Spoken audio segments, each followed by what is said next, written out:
Meet everybody out there, sign autographs.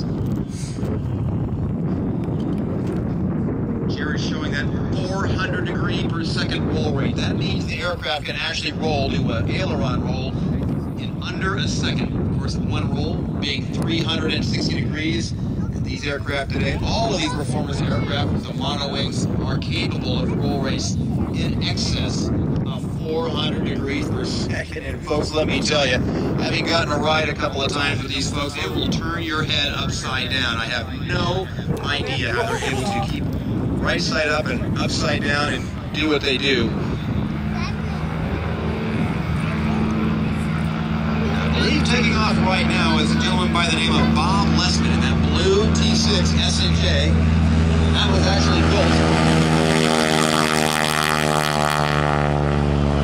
That aircraft was built by a good friend of mine by the name of Roger Edwards in Marysville. Scott Doctor on the takeoff roll.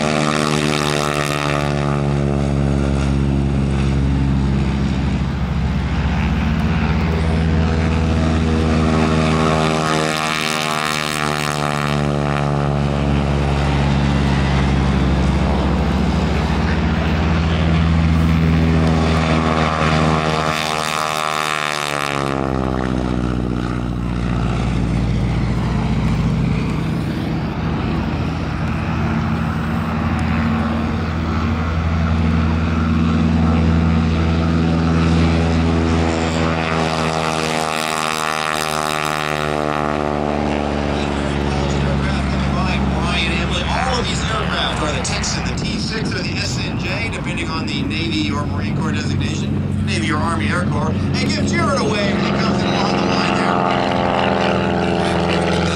This yellow aircraft taking off at the Monterey Navy Flying Club.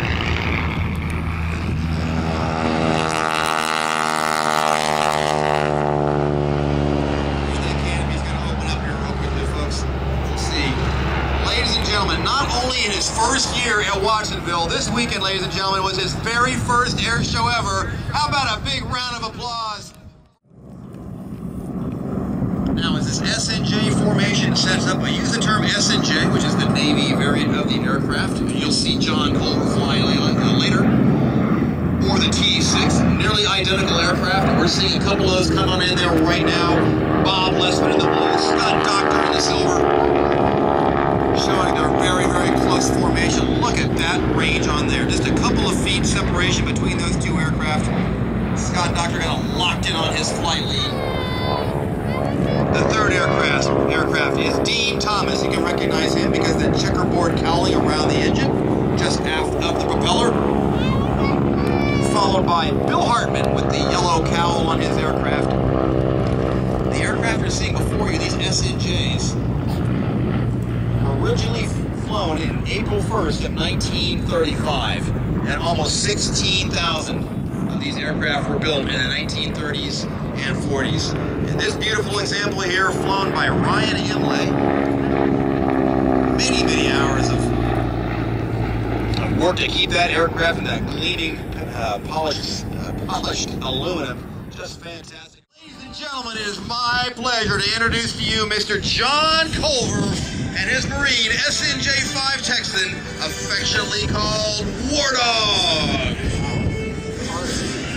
John, in his 27th year at Watsonville, getting the aircraft airborne. Look, the landing gear already coming up on the deck. The prop just inches off the ground. John dedicates his performance today to veterans, young and old, as well as to the centennial of marine aviation, and to John's 30th year in the air show business as a performer.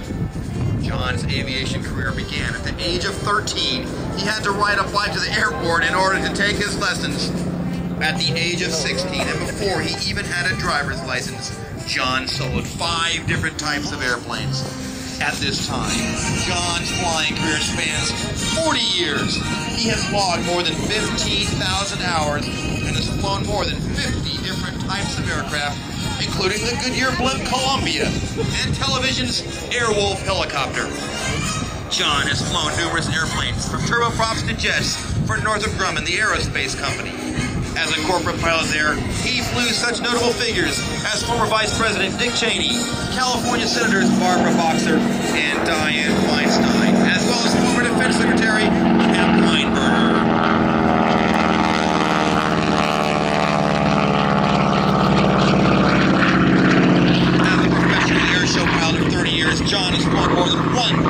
airshow performances. He has flown high-ranking military and civilian events, including air shows at Edwards, Compton, California. John helped with the plane's restoration and became its new owner. War Dog has a 600 horsepower Pratt & Whitney engine. She weighs 5,800 pounds, has a 42-foot wingspan, and is 30 inches in length. 30 feet in length, sorry about that. A maximum speed of 250 miles per hour with a stall speed of 30 miles per hour.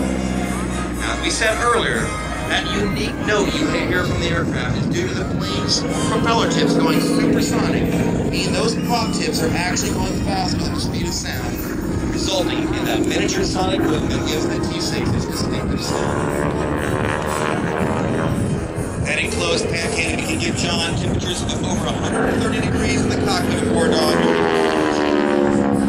He can endure he has to endure 4 to 6 Gs during his performance.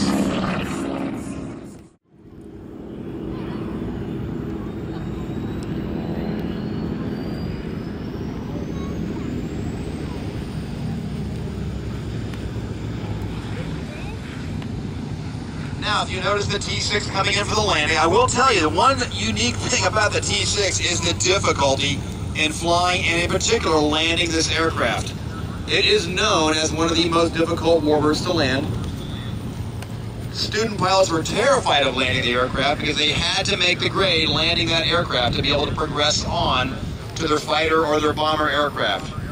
And for those that have moved on to the fighter aircraft, to a man, every single one of them said that flying this T-6, if you can master the T-6, learning to fly any of the tailwheel high-performance fighters was a piece of cake.